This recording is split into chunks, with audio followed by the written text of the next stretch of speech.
Good morning, जय माता दी। देखिए सुबह सुबह मैं 6 बजे उठी घूमने के लिए। ये भी मेरे साथ उठ के आ गया। अब इसको झूला झूलना है सुबह सुबह। इसको स्कूल जाने के लिए बोला तो नहीं बुआ स्कूल नहीं जाऊंगा, आप आ जाओ। और रात को मेरे साथ ही सोया था, सुबह सुबह उठ के बैठ गया मेरे साथ ही। चलिए अब मैं अपना मॉर्निंग वॉक करती हूँ, फिर मिलती हूँ आपसे थोड़ी देर बाद। मेरा भोला है भंडारी, करे नंदी की सवारी। भोलेनाथ रे शंभुनाथ। लोली दूध की कटोरी, दूध की कटोरी, दूध में पता भैया बनो होशियारा।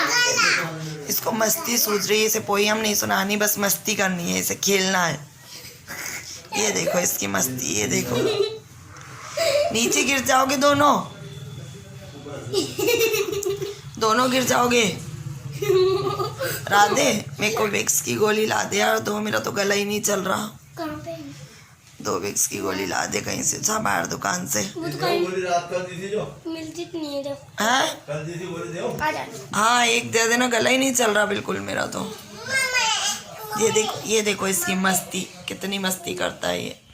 आज सावन की शिवरात्रि है। प्रदीप मिश्रा जी ने बोला है रात को 9 से 10 बजे तक वो लाइव रुद्राभिषेक करवाएंगे। तो देखो ये हमारा छोटू मिट्टी के शिवलिंग बना रहा है। शाम के रुद्राभिषेक की तैयारी चल रही है। अभी से बना के रखेगा ये, तब सूखेंगे, फिर शाम को हम लोग सारे मिलके अभिषेक करेंगे।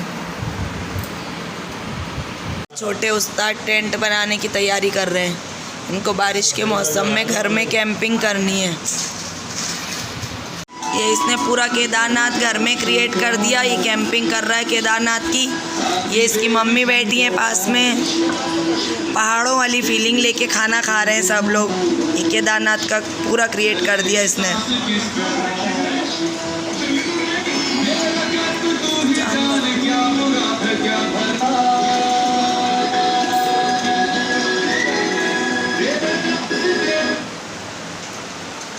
ये प्रदीप मिश्रा जी के अभिषेक की तैयारी चल रही है।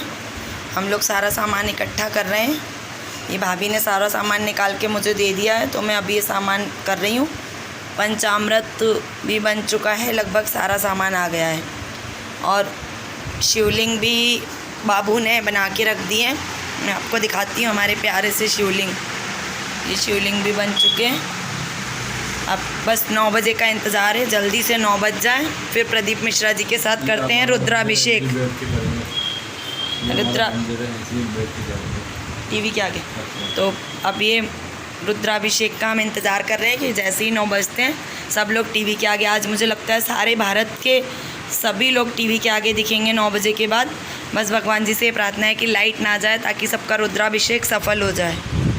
चलिए फ्रेंड्स, अब वक्त हो चुका है अपने मन की बात करने का।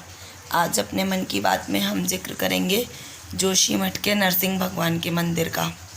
जोशीमठ में नरसिंह भगवान के बारे में ऐसी मान्यता है कि जोशीमठ में एक बार वासुदेव नाम का राजा था।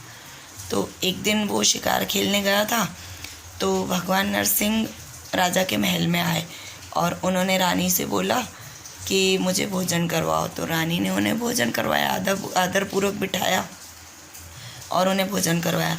उसके बाद भगवान नरसिंह बोले कि अब मुझे आराम करना है। तो रानी ने उन्हें आदरपूर्वक शयन कक्ष में ले जाके उन्हें आराम करने को कहा। अब जब भगवान नरसिंह उनके शयन कक्ष में आराम कर रहे थे, तो उसी समय राजा वापस आ गए और वो अपने शयन कक्ष में जैसे ही गए, वहाँ उन्होंने अपनी शैया पर भगवान नरसिंह को आराम करते हुए देखा। तो उन्होंने अपनी तलवार निकाली और तुरंत उनके हाथ पे वार कर दिया। तो उनके हाथ में से उस समय खून की जगह दूध बहने लगा। फिर जैसे ही भगवान राजा ने देखा, उन्होंने करवट बदली, राजा ने देखा कि ये तो भगवान नरसिंह है। फिर राजा ने उनसे प्रार्थना की, क्षमा याचना की।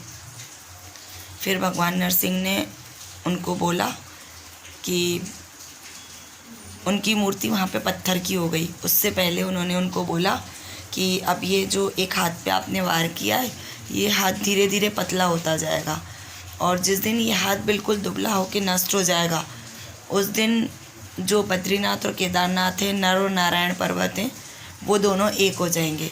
वो दोनों जय विजय पर्वत के नाम से भी प्रसिद्ध हैं। तो जिस दिन ये हाथ बिल्कुल मूर्ति से टूट कर गिर जाएगा, अलग हो जाएगा, उस दिन ये दोनों पर्वत एक हो जाएंगे और ये बद्रीनाथ का जो है मंदिर ये ख़त्म हो जाएगा। और फिर भविष्य मंदिर बद्री नाम का जो वो रहेगा, बद्री विशाल, वो जोशीमठ में उत्पन्न होगा। और फिर उसके बाद भविष्य बद्री के रूप में ही बद्रीनाथ की पूजा हुआ करेगी। अभी जो बद्रीनारायण का स्थान है वो बद्रीनाथ पर्वत ख़त्म होके जय विजय पर्वत दोनों एक हो जाएंगे और भविष्य बद्री की पूजा जो होगी वो बद्रीनाथ पर्वत में ही होगी। तो इसीलिए भगवान नरसिंह जो हैं वो जोशीमठ में उनकी पूजा की जाती है और सभी लोग देश विदेश से वहाँ पर आते हैं। अभी जोशीमठ में भगवान नरसिंह की पूजा होती है। आने वाले समय में बद्रीनाथ की पूजा यहाँ पे हमेशा के लिए होगी। अभी सिर्फ सर्दी में यहाँ पे पूजा होती है उनकी और आने वाले टाइम में हमेशा के लिए उनकी यहीं पे पूजा हुआ करेगी। तो वहाँ पर यही चमत्कार है कि दिन पे दिन भगवान जी का हाथ पतला होता जा रहा है। आज मुझे जोशीमठ के नरसिंह मंदिर के बारे में जो जानकारी थी वो मैंने आपको बताई। इसके बारे में आपको अगर कुछ भी पता हो तो आप मुझे बताएं। इस मंदिर की स्थापना आदि गुरु शंकराचार्य ने की थी और आपको अगर कुछ इसके अलावा पता है तो आप मुझे कमेंट बॉक्स में बताएं और मेरे चैनल को लाइक और सब्सक्राइब ज़रूर करें। मिलती हूँ आपसे थोड़ी देर बाद।